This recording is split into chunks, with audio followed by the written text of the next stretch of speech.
Welcome to the Foundations of Audio.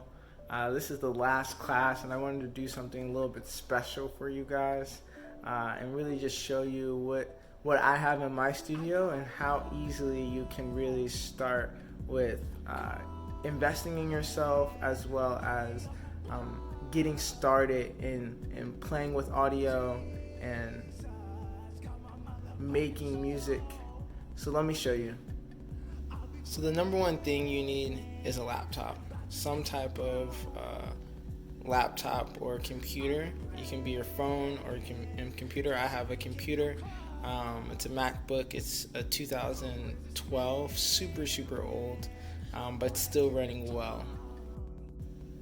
Once you have your computer, you want to get some speakers. I have these speakers. They're Sterling speakers. They only cost me $79 and they pack a nice punch. I spent a little bit of money on some master and dynamic headphones,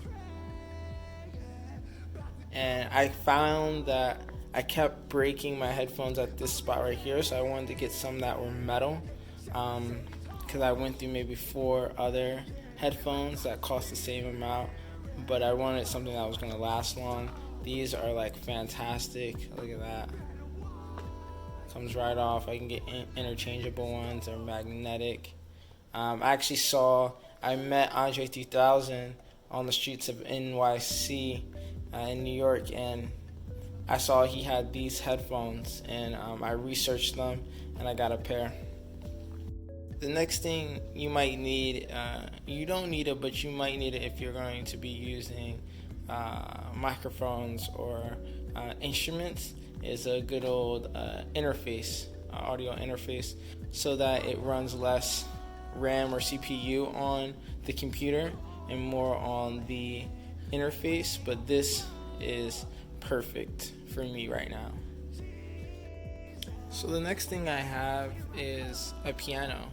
This has old MIDI controls, but they barely work. But this was my first piano.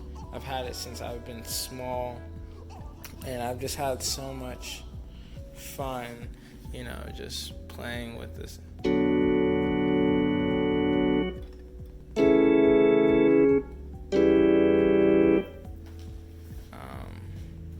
Have so much fun with this, and I've learned how to make chord progressions and learn music theory on this piano. It's super old. It's really beautiful, and I have a lot of experiences with it.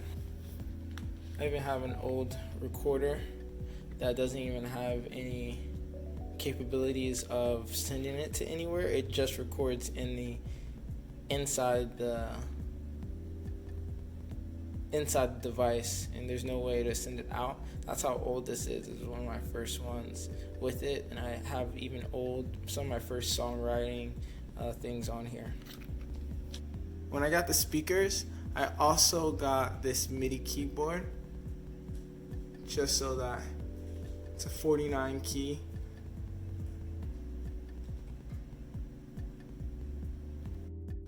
My first microphone purchase was a Shure SMB.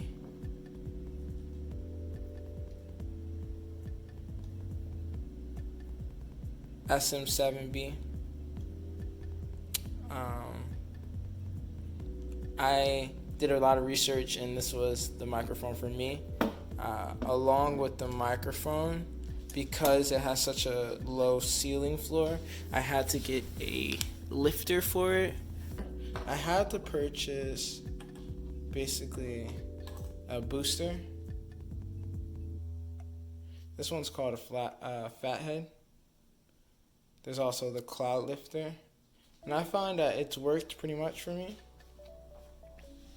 Not only that, but I have a little mic stand, and it's able to just like come out right in front of me as I work. And I want to also mention that you might want to invest in a hard drive. This is a 4 terabyte hard drive. and so you don't have to worry about spacing. You can really save everything properly, not cutting any corners. I have maybe 3 different hard drives down here that I filled up.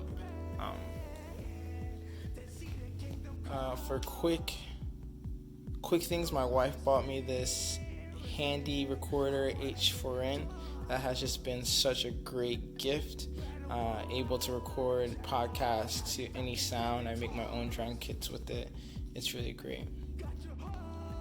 To listen back on some of my other mixes, I have this Bose for the mono mix to listen to it, to see what maybe is clashing from the stereo mix.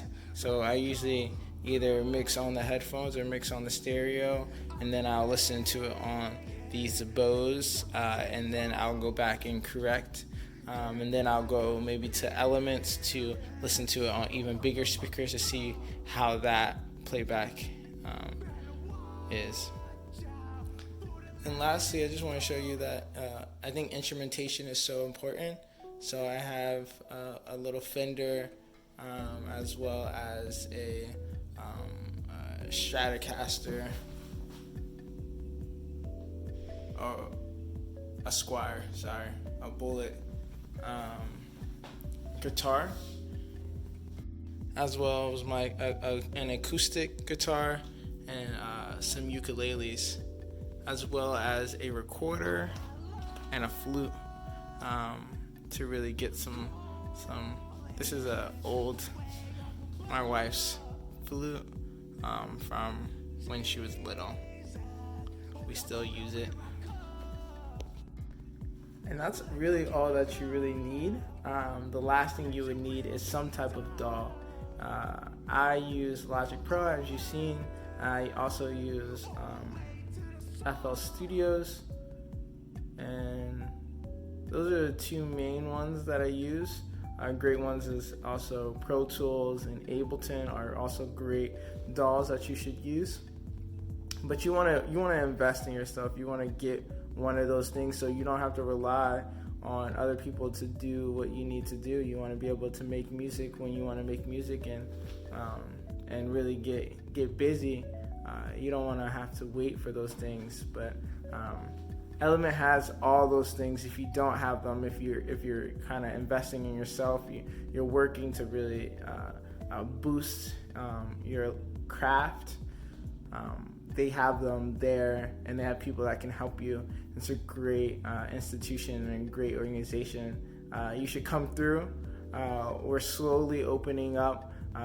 Keep an update on our Facebook and Instagram to know when you can just come in and see and play with all the stuff and become a member. So we hope to see you more often at Elements as we open up during this COVID-19. I'm here at the house, so peace and love.